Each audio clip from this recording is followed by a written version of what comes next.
کہ اگر میں نے لوہار کا کام سیکھ لیا تو میری برادری کے لوگ کیا کہیں گے، اگر میں نے سونار کا کام سیکھ لیا تو میری برادری کے لوگ کیا کہیں گے، اگر میں نے موچی کا کام سیکھ لیا تو میرے برادری کے لوگ ہنسیں گے۔ تعلیم تو نہیں کر سکا، ہنر بھی نہ سیکھ سکا۔ اب جب وہ بڑا ہوتا ہے تو اس کو سوائے مزدوری کے اور کوئی کام نہیں ملتا، اور وہ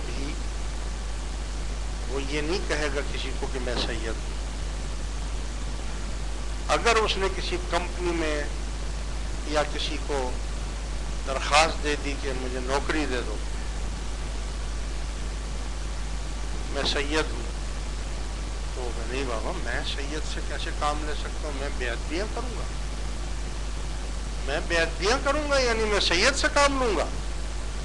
ہاں، جن کو نہیں معلوم وہ تو رکھ لیتے ہیں، لیکن جو سمجھدار ہیں وہ کہیں گے نہیں بھائی، میں سید کو نوکری کیسے دے سکتا ہوں، میں جوتے صاف کرواؤں گا، میں پانی منگواؤں گا، میں فلاں کروں گا، میں سید سے میں ایسا کام نہیں لوں گا۔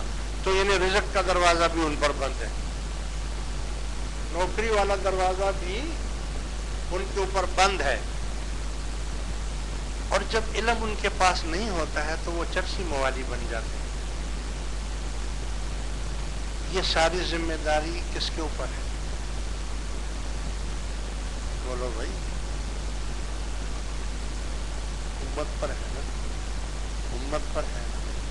لوگ تو زکوٰۃ نہیں دیتے کسی کو، سید کا تو حصہ ہوتا ہے خمس، ان کو تو خمس دیا جاتا ہے، نذرانہ دیا جاتا ہے، ان کو تحفہ دیا جاتا ہے۔ نذرانہ آپ دے سکتے ہیں، ان تحفہ دے سکتے ہیں ان کو آپ۔ اب وہ اندر سے کیا، وہ بھیک تو نہیں مانگ سکتا، بھیک بھی نہیں مانگے گا وہ۔ کیا امت اس حق کو ادا کر رہی ہے؟ میں روح کی بات بتا رہا ہوں۔ سینکڑوں تنظیمیں الخدمت کے نام سے ہے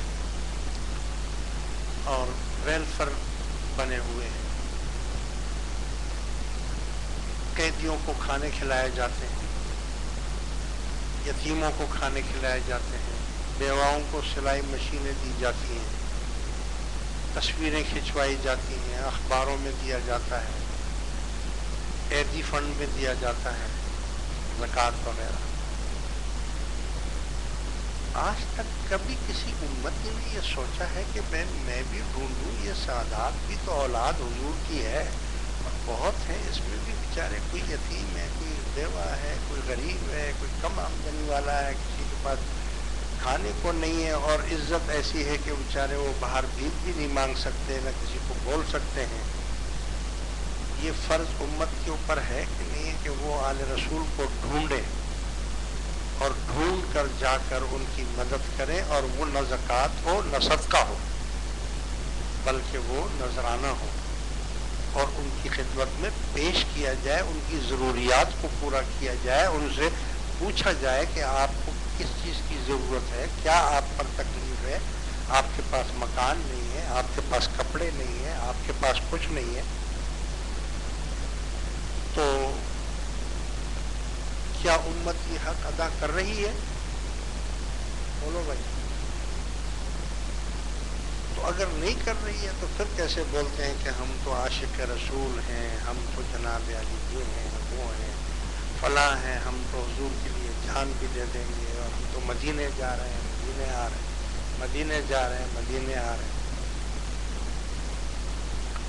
ایک واقعہ مجھے یاد آ گیا، قافلہ حج کے لیے جا رہا تھا۔ اس زمانے میں پیدل حج پہ لوگ جاتے ہیں۔ ایک جگہ پڑاؤ ڈالا انہوں نے،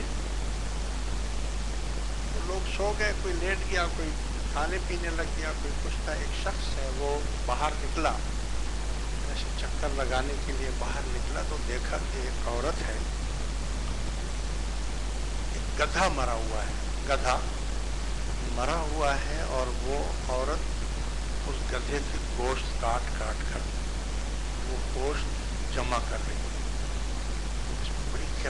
حیرت ہو گئی کہ یار مردار گدھا ہے اور یہ پتہ نہیں عورت کون ہے جو گدھے کے گوشت کو جمع کر رہی ہے. بڑی اس کو الٹی بھی آئی قے بھی آئی، لیکن یہ دیکھتا رہا. وہ سامان وہ گوشت جو تھا وہ لے کر چل پڑی. تو اس کو بھی تجسس ہوا. اس نے کہا کہ یار میں چلوں دیکھو تو صحیح یہ کون ہے، کہاں جا رہے. جاتے جاتے جاتے وہ عورت ایک گھر میں داخل ہو گئی. یہ باہر کھڑا رہا، دیکھتا رہا، سوچتا رہا. آخر اس سے رہا نہیں گیا. اس نے دروازہ بجایا تو وہی عورت نکلی.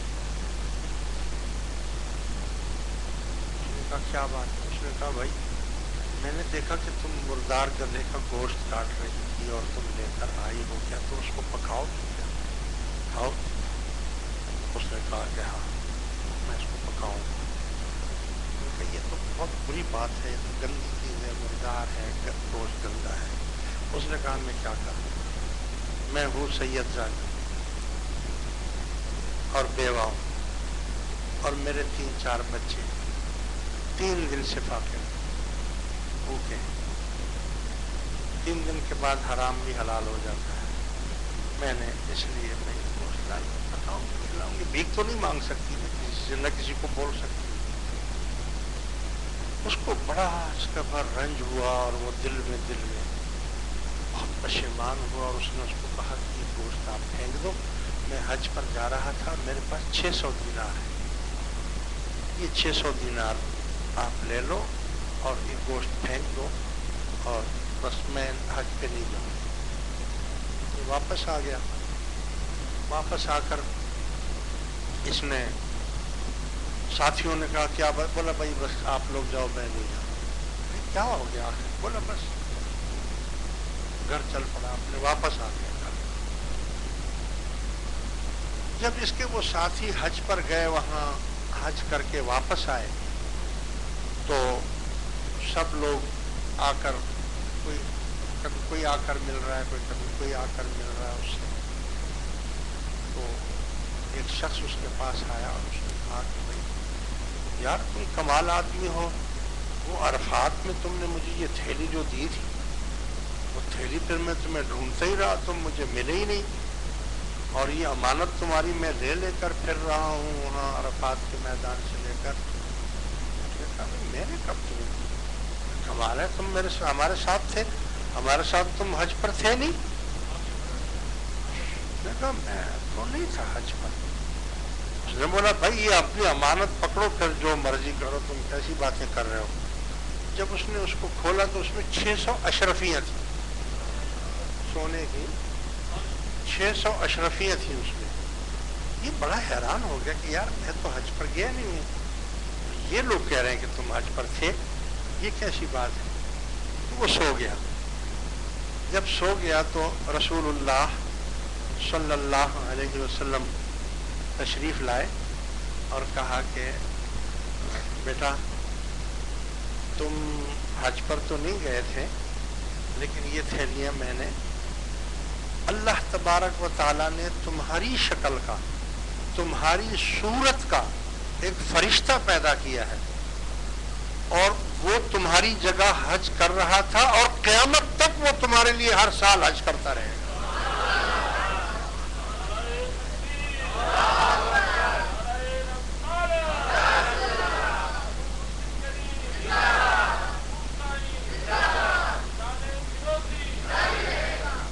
تم نے میری بیٹی پر رحم کیا تو میں کسی کا احسان اپنے اوپر چھوڑتا نہیں ہوں. لہٰذا میرے دوستوں، میں یہ کہہ رہا تھا کہ آپ کوشش کیا کرو، اول تو کہیں سادات سید ہوں ان کی مدد کرو، ان کو برا بھلا مت کہو. وہ اگر لوفر ہو گئے ہیں تو بزرگوں نے کہا ہے کہ قرآن شریف کا ورق اگر کسی گندی جگہ میں گر جائے تو آپ اس کو مزید پاؤں نہیں رکھیں، بلکہ اس کو اٹھا کر دھوئیں، صاف کریں اور کسی جگہ رکھ دیں. اگر کوئی سید بد عمل ہے، خراب ہے، وہ تو تمہاری ہی وجہ سے خراب ہوا ہے، تم نے ہی اس کو خراب کیا، اس لیے کہ اس کی کسی نے مدد نہیں کی. وہ غریب تھا، مسکین تھا، جاہل رہ گیا، پڑھ نہیں سکا، کام نہیں